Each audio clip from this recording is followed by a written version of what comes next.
पहलगाम आतंकी हमले के बाद भारत का बड़ा एक्शन, नोटिस टू एयरमैन जारी कर पाकिस्तान के लिए एयर स्पेस को बंद किया।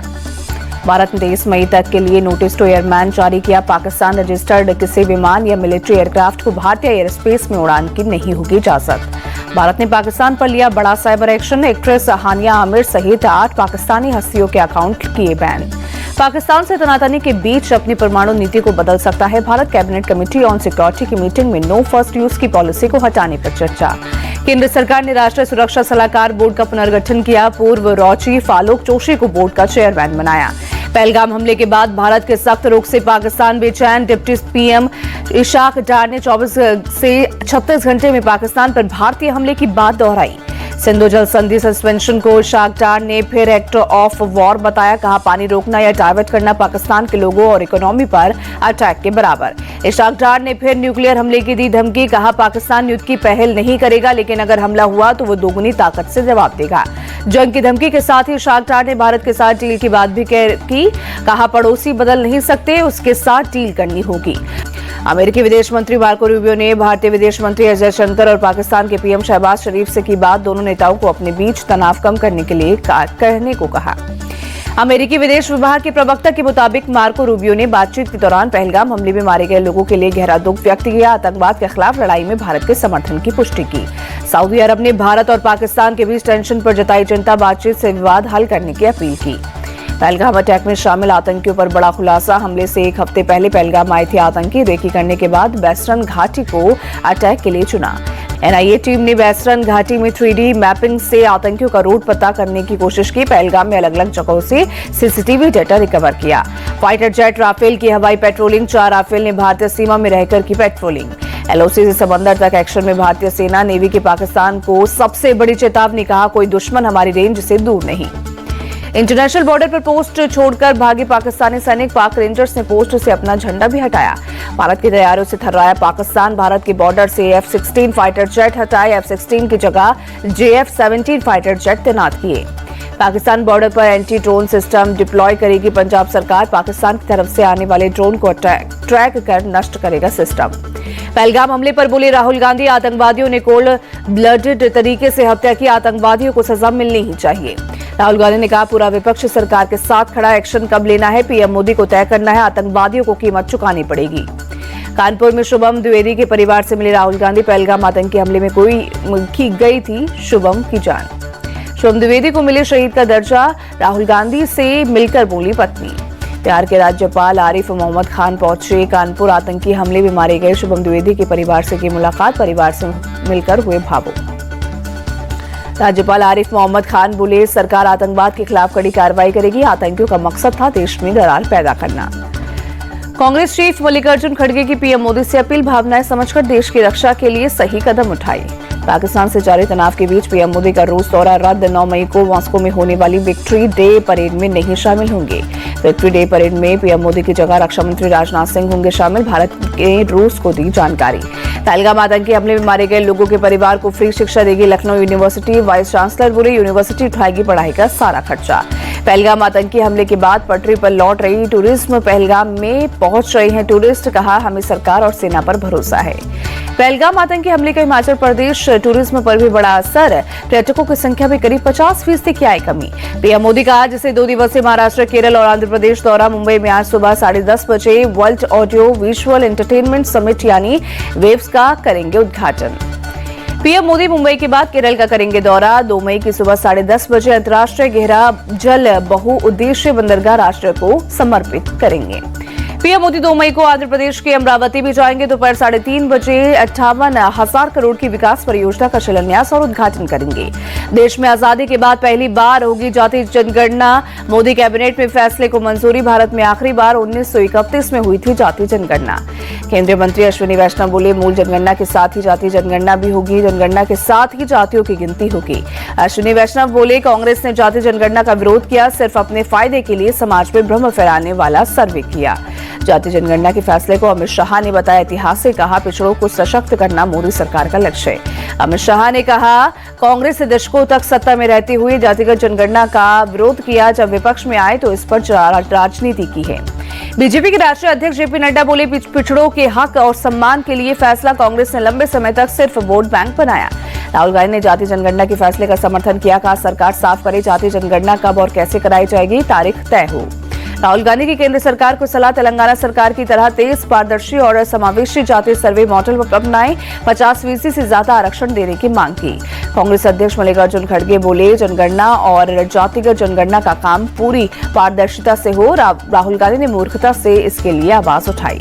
खड़गे बोले, सामाजिक न्याय की नीति को लागू करने से बच रही थी सरकार, विपक्ष पर समाज को बांटने का झूठा आरोप लगाया गया। जाति जनगणना के ऐलान पर तेजस्वी यादव बोले, ये आरजेडी और समाजवाद की जीत, हमारी पुरानी मांग को सरकार ने माना। जाति जनगणना पर क्रेडिट लेने की होड़, जेडीयू प्रवक्ता राजीव रंजन बोले, नीतीश कुमार की वजह से जाति जनगणना का फैसला। नीतीश कुमार ने जाति जनगणना के लिए पीएम मोदी का आभार जताया, कहा यह फैसला देश के विकास को गति देने वाला। जाति जनगणना को लेकर चिराग पासवान ने कहा, केंद्र सरकार के इस फैसले से विरोधियों को स्पष्ट जवाब मिला। केंद्रीय मंत्री जीतन राम मांझी बोले, मोदी की नीयत पर शक करने वाले अब नया पैंतरा अपनाएंगे। महाराष्ट्र कांग्रेस के नेता विजय वडेट्टीवार बोले, इसके पीछे सिर्फ बिहार चुनाव की एकमात्र मकसद है।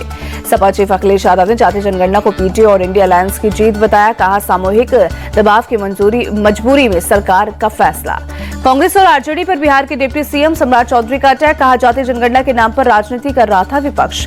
यूपी के डिप्टी सीएम केशव प्रसाद मौर्य ने भी सरकार के फैसले को ऐतिहासिक बताया, कहा दशकों से देश को जाति जनगणना का इंतजार था। जाति जनगणना के फैसले को अब पहली अपनी जीत मान पटना में आरजेडी कार्यकर्ताओं ने मनाया जश्न, खुशी में पटाखे फोड़े। तेजस्वी ने भी अपने कार्यकर्ताओं का मुंह मीठा कराया।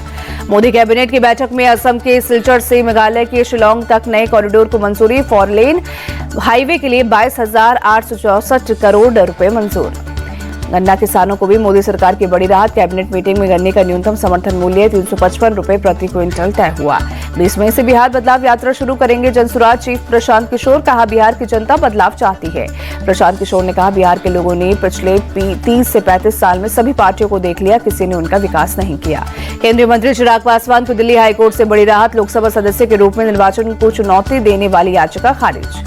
टीएमसी सांसद सौगत रॉय की देर रात बिगड़ी तबीयत, उत्तर 24 परगना के बिलगरिया में एक प्राइवेट अस्पताल में रात 9:30 बजे किए गए भर्ती। वक्फ कानून के खिलाफ all India Muslim personal law board के बत्ती गुल प्रोटेस्ट का मुंबई में दिखा असर, मुजाफिर खाना इलाके में रात 9 बजे से 9:15 बजे तक दुकानों और मस्जिद की बत्ती की गई बंद। महाराष्ट्र के छत्रपति संभाजीनगर में वक्फ कानून के खिलाफ प्रोटेस्ट, दुकानों और घरों की लाइटें बंद कर विरोध का किया गया समर्थन। पश्चिम बंगाल के सिलीगुड़ी में भी चला लाइट बंद अभियान, रात 9 बजे से 9:15 बजे तक दुकानों और घरों की लाइटें बंद की गई। एआईएमपीएलबी के वक्फ कानून के खिलाफ बत्ती गुल प्रोटेस्ट पर बोले असदुद्दीन ओवैसी, कहा बत्ती गुल विरोध प्रदर्शन कामयाब रहा, सभी लोगों ने इसमें भरपूर साथ दिया। ओवैसी बोले, ये विरोध प्रदर्शन तब तक चलता रहेगा जब तक सरकार इसे वापस नहीं लेगी। विरोध प्रदर्शन के जरिए हमारा मकसद मोदी सरकार को ये बताना है कि ये कानून असंवैधानिक है। ओडिशा सरकार ने खरीफ सीजन में किसानों की मदद की, 51 लाख से ज्यादा किसानों को 1025 करोड़ रुपए वितरित किए। दिल्ली के सुल्तानपुरी में देर रात सूरज नाम के एक 21 साल के युवक की चाकू मारकर हत्या, 5 बाइक सवार बदमाशों ने निर्मम अस्पताल के पास किया हमला। सूरज पर चाकू से कई वार करने के बाद हमलावर मौके से हुए फरार। घर वालों ने अखिल नाम के शख्स और उसके साथियों पर पुरानी रंजिश में हमले का लगाया आरोप। सूरज के घर वालों ने थाने के सामने दिया धरना। पुलिस फिलहाल मामले की जांच और बदमाशों की तलाश में जुटी। 1 महीने पहले हुई थी सूरज की शादी। गुजरात के खेड़ा में एक ही परिवार के 6 सदस्य नदी में डूबे, सभी के शव बरामद। मरने वाले सभी 14 से 21 साल के थे। शाम के समय मेशो नदी में गए थे नहाने। मरने वालों में 4 लड़कियां और 2 लड़के। रिश्ते में सभी भाई बहन थे। 4 लोग रिश्तेदारों के यहाँ आए थे छुट्टियां बिताने। हादसे की जानकारी मिलने के बाद परिवार सहित पूरे इलाके में पसरा मातम। मौके पर पहुंची रेस्क्यू टीम ने सभी के शव बाहर निकाले। उत्तराखंड के नैनीताल में नाबालिग से रेप मामले में 2 पक्षों में झड़प, जमकर हुई तोड़फोड़। मौके पर पहुंची पुलिस ने हालात काबू में किया। रेप के आरोपी को पुलिस ने हिरासत में लिया। यूपी के बहराइच में राजस्व विभाग का एक्शन, 327 में से 127 अतिक्रमण के खिलाफ कार्रवाई। बुलडोजर से गिराया गया अवैध निर्माण। वाराणसी में अक्षय तृतीया पर कन्यादान महोत्सव, आरएसएस चीफ मोहन भागवत ने 125 कन्याओं का किया कन्यादान। बंगाल के दीघा में श्री जगन्नाथ मंदिर का प्राण प्रतिष्ठा समारोह, सीएम ममता शामिल हुई। प्राण प्रतिष्ठा समारोह में बंगाल बीजेपी नेता दिलीप घोष अपनी पत्नी के साथ शामिल हुए। सीएम ममता के काफी देर तक बात की। केदारनाथ धाम को फूलों से सजाने का काम जारी। 2 मई को सुबह 7 बजे आम लोगों के लिए खुलेंगे कपाट। दिल्ली से हज यात्रियों को लेकर पहली उड़ान रवाना। केंद्रीय मंत्री किरण रिजिजू ने हज यात्रियों को माला पहनाकर और हाथों में तिरंगा लेकर किया स्वागत। हज कमेटी के अध्यक्ष कौसर जहां भी रही मौजूद। मनी रेडी के बाद अब अमूल का दूध आज से हुआ 2 रुपए तक महंगा। फुल क्रीम दूध 68 रुपए की बजाय अब 69 रुपए प्रति लीटर और टोन दूध 56 रुपए की बजाय अब 57 रुपए प्रति लीटर मिलेगा। झारखंड में आज से बिजली हुई महंगी। ग्रामीण क्षेत्र में 6 रुपए 30 पैसे की बजाय 6 रुपए 70 पैसे प्रति यूनिट और शहरी क्षेत्र में 6 रुपए 65 पैसे की जगह 6 रुपए 85 पैसे प्रति यूनिट देने होंगे। अडानी पावर ने चौथी तिमाही और वित्त वर्ष 2025 के नतीजे घोषित किए। 102 बिलियन यूनिट बिजली उत्पादन हासिल किया। आईपीएल में आज राजस्थान रॉयल्स और मुंबई इंडियंस के बीच होगी टक्कर। जयपुर के सवाई मानसिंह स्टेडियम में शाम 7:30 बजे शुरू होगा मैच। मुंबई इंडियंस आज का मुकाबला जीतती है तो प्लेऑफ में स्थिति होगी और ज्यादा मजबूत। मैच हारने पर राजस्थान टॉप 4 की रेस से हो जाएगी बाहर। 5 बार की champion Chennai super Kings IPL playoff की रेस से बाहर। पंजाब किंग्स ने 4 विकेट से दुष्पट करनी। सीएसके प्लेऑफ से बाहर होने वाली पहली टीम। चेन्नई सुपर किंग्स ने पंजाब किंग्स को 191 रन का दिया था टारगेट। पंजाब ने 2 गेंद बाकी रहते जीता मैच।